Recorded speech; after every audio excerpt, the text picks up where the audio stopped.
Você já ouviu falar em pórtico? Pois é exatamente isso que a gente vai estudar na nossa aula de hoje de Engenharia Civil.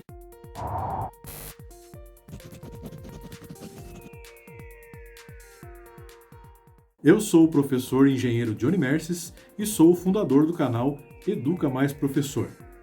Antes do vídeo, peço a você que se inscreva no canal, ative o sininho de notificações e também dê um joinha se gostar do conteúdo desse vídeo, ok? Então, sem mais delongas, vamos para a nossa aula.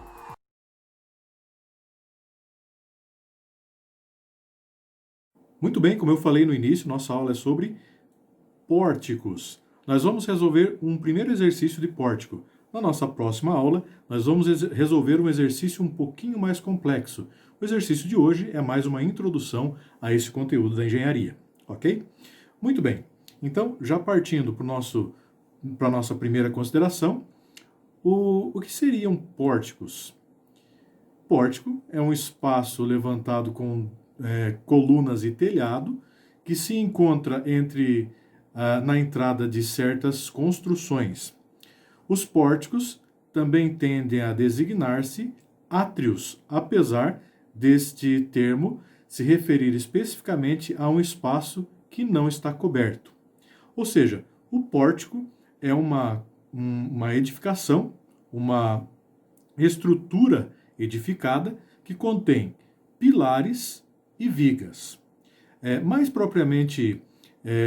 especificamente, nós podemos ver nesses desenhos aqui, onde nós temos, aqui em cima, a representação de uma viga, e do lado aqui nós temos pilares, um pilar aqui e um pilar do outro lado. Portanto, nós temos um pórtico, ok? Nesse outro aqui, talvez uma entrada de uma fazenda, né? Nós temos uma viga, provavelmente ali de madeira, e nós temos dois pilares sustentando esta viga. Portanto, isso é um pórtico. Pórtico é uma estrutura edificada com pilares e viga, ok? Bom, seguindo. Observe essa imagem aqui. Isso é muito comum a gente ter em algumas entradas de residências, né? Onde nós temos um pequeno telhado, como esse aqui, certo? Nós temos aqui uma viga de sustentação de um dos lados do telhado e nós temos dois pilares, um aqui e outro aqui.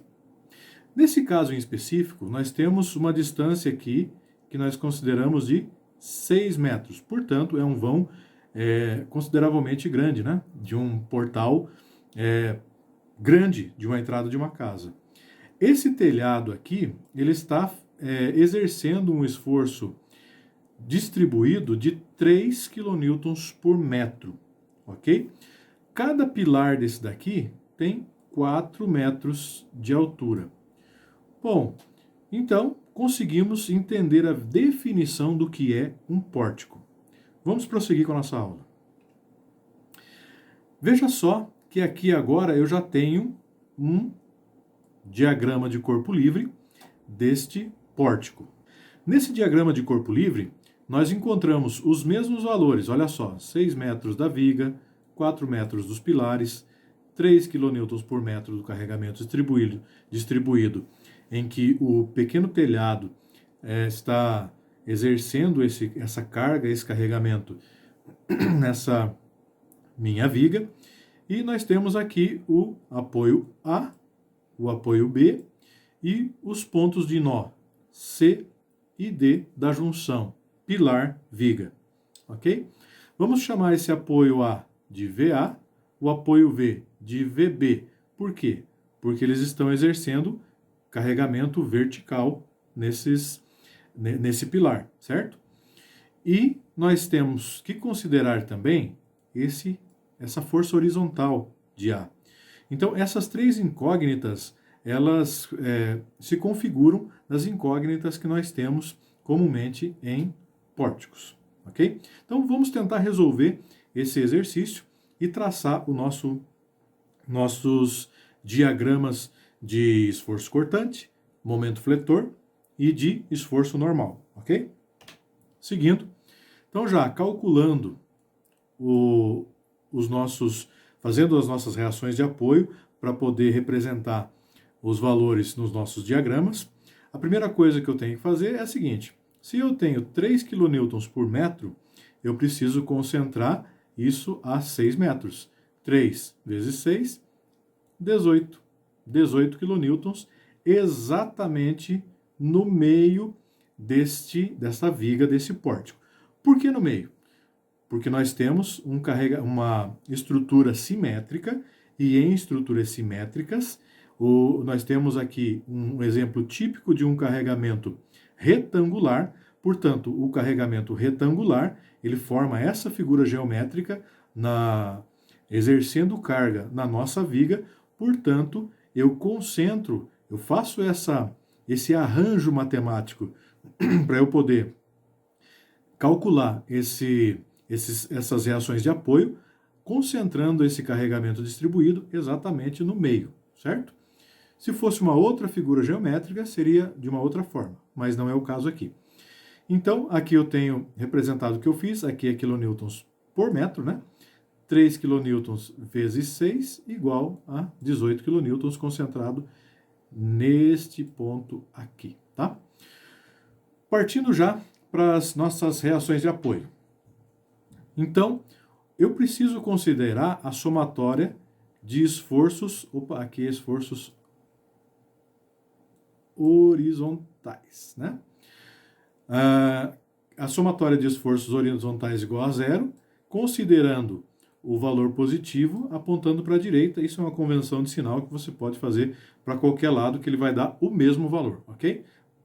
Bom, veja aqui que o meu apoio A, eu não tenho, a partir dessa consideração, nenhum carregamento contrário a isso, certo?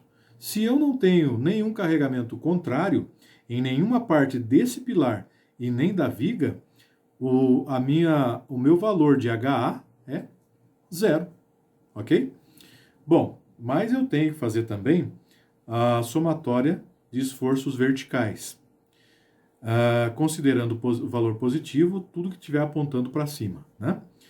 Então eu tenho aqui VA, que está aqui, eu tenho VB apontando para cima, e eu tenho o 18 apontando para baixo. Muito bem, fazendo resolvendo essa minha pequena equação, eu vejo que VA mais VB menos 18 igual a zero, fazendo as considerações ali, passando tudo para um lado e para o outro do sinal de igual, eu tenho que a primeira equação, VA é igual a 18 menos VB. Essa é a minha primeira equação, tá? Muito bem, mas veja que eu tenho duas incógnitas, VA e VB. Então eu não consigo resolver para aqui, né? Então eu tenho que utilizar de uma estratégia para que eu possa conseguir resolver pelo menos uma dessas incógnitas. Então eu recorro à somatória de momento. Pegando o ponto A como referência e convencionando o sinal de igual, ou melhor, o sinal positivo, como o giro anti-horário, eu tenho. Veja só. Eu tenho aqui um carregamento distribuído de 3 kN por metro, certo? Esse 3 kN por metro, eu tenho que concentrar ele vezes 6. Então, está aqui, ó, 6 vezes 3. Mas entenda que eu concentrei ele bem nesse ponto aqui. A distância desse ponto até daqui, ó, é 3 metros. Não ficou muito bonito, mas é isso aí, né? 3 metros, não é isso? Porque a metade de 6, 3. Portanto, a distância do ponto que eu estou levando em consideração até o meu apoio na horizontal, ok? Veja que o apoio ele está a 3 metros desse ponto, ok? Portanto, é isso que eu considero. Então, se esse ponto está a 3 metros, basta eu ver agora a direção do giro. Veja que a seta está apontando para baixo do 18, certo? Então a tendência do giro aqui, ó, olha só, a tendência do giro é nesse sentido, não é? Portanto, eu convencionei como anti-horário positivo, certo? E aqui ele está no sentido, olha só, horário. Portanto, negativo, certo? Partindo já para o meu outro apoio, aqui eu já tenho os valores, né, que eu já tinha resolvido anteriormente, tá? Mas eu tenho aqui, ó, o VB, certo? Ele está a 6 metros, aqui, né? 6 metros do apoio A. Portanto, eu considero a minha incógnita vezes 6. Tá aqui, ó, 6VB, ok? O que faltou aqui agora? Só saber a direção do giro. Perceba que a seta está apontando para cima. A direção de tendência de giro desse momento é, olha só, essa aqui, não é? Bom, se essa é a tendência de giro, veja que ele está no sentido anti-horário. Portanto, na minha convenção de sinal, anti-horário é positivo. Então tá aqui, ó, positivo. Bom, agora eu apenas faço as minhas os cálculos ali, passo o que tiver os meus valores constantes por um lado do sinal de igual e depois divido. Eu sei que no final eu chego a 54 dividido por 6. Ou seja, o meu VB vale 9 kN. Está aqui, ó. VB igual a 9 kN. Muito bem.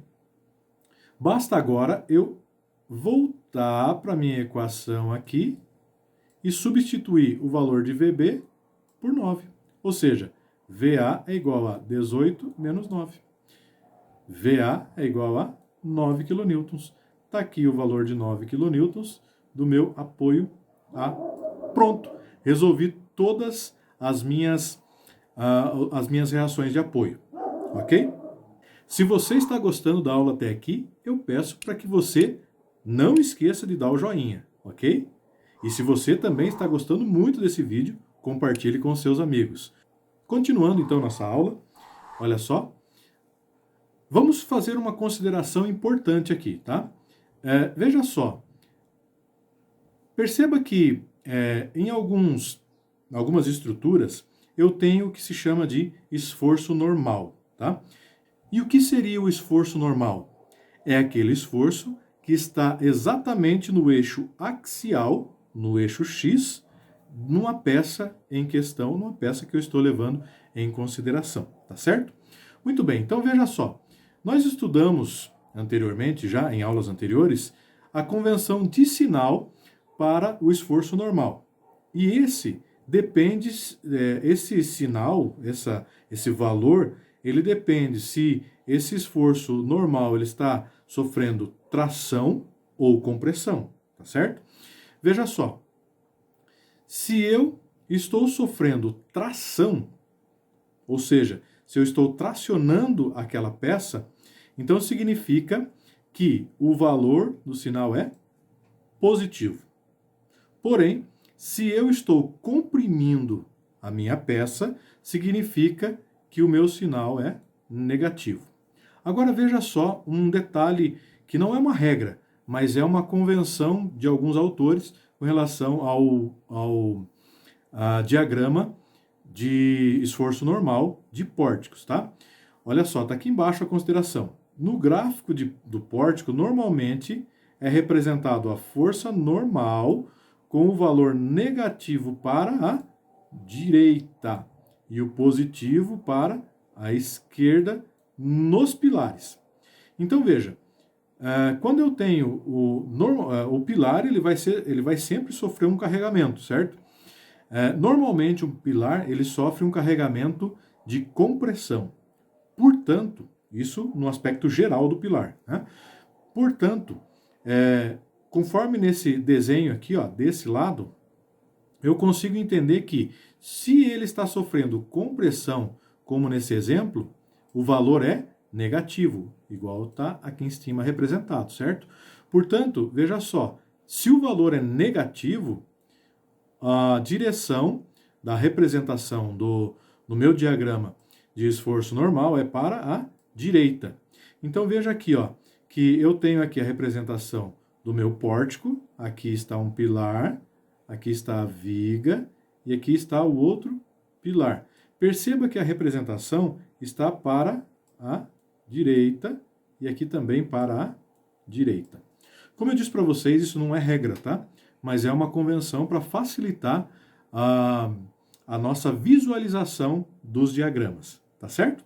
Muito bem, partindo então para o cálculo, nós vimos anteriormente que no cálculo que nós fizemos, nós achamos 9,9 quilonewtons nas reações de apoio.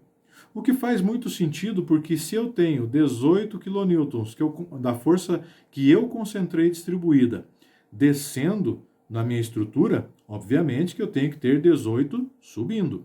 Então, o 9 do apoio A mais o 9 do apoio B, 18, que faz exatamente o contraponto com o 18 que está descendo. Então, está correto, faz sentido o meu cálculo, né? Perceba que aqui, ó, então eu tenho uma espécie de... os apoios, eles são uma espécie de concentração de força, né? Então, quando eu tenho concentração de força nos meus diagramas, eu tenho um salto no diagrama. Lembram dessas regrinhas? Então, veja aqui, ó. No meu diagrama de normal, eu tenho que representar esse salto aqui, ó. 9. Saltou para 9, tá? No esforço concentrado, esse salto ele vai ser uma constante até o próximo salto, não é isso? Então veja que aqui ele está representado uma constante aqui, ó, que eu estou pintando de vermelhinho, até o próximo salto aqui, né? Onde ele vai saltar de volta para 0, fechando essa parte do meu diagrama de normal. No outro pilar a mesma coisa, tem um salto de 9, constante até o próximo salto, salta de novo para 0, fecha o diagrama. Perceba que quando eu fiz as minhas reações de apoio, aqui na minha horizontal, né, no meu carregamento horizontal de apoio, deu 0. Por quê? Porque eu não tinha nenhum carregamento nesse sentido aqui. Se eu não tenho nenhum carregamento nesse sentido, significa que eu não tenho nem tração e nem compressão nesta viga aqui, ó, na viga CD, tá? A minha viga CD não tem esforço normal, ou seja, 0. Fechou a conta aí, ok? Partindo agora para o diagrama de esforço cortante. Muito simples. Olha só. Eu tenho aqui uma cortante vertical de 9, está partindo aqui do apoio, né? 9 aqui, chutando para cima. Então, eu represento lá na minha viga, né? 9, fechou aqui, ó, o 9, certo? Eu sei também que em carregamentos distribuídos, eu vou ter uma diagonal constante até o próximo carregamento, certo? Então, eu tenho aqui, ó, uma diagonal constante. Quando eu chego lá no outro apoio, o que que eu recebo aqui, ó? Um outro salto de 9. Então, quando chega aqui, ele chuta de novo para cima, 9. Volta, zera, fecha meu diagrama, tá? Lembrando que no diagrama de esforço cortante, os valores positivos são para cima do diagrama e negativos para baixo do eixo dessa viga, no caso, tá? Agora vamos ver, nós temos esforço cortante nos pilares? Não. Como eu falei para vocês, como eu tenho aqui, ó, não tenho valor nenhum de carga nesse sentido e também nenhum valor nesse sentido, os meus pilares eles estão em repouso com relação ao esforço cortante. Eles têm esforço normal, não esforço cortante, tá certo? Muito bem. Vamos para o último diagrama, que é o de momento fletor.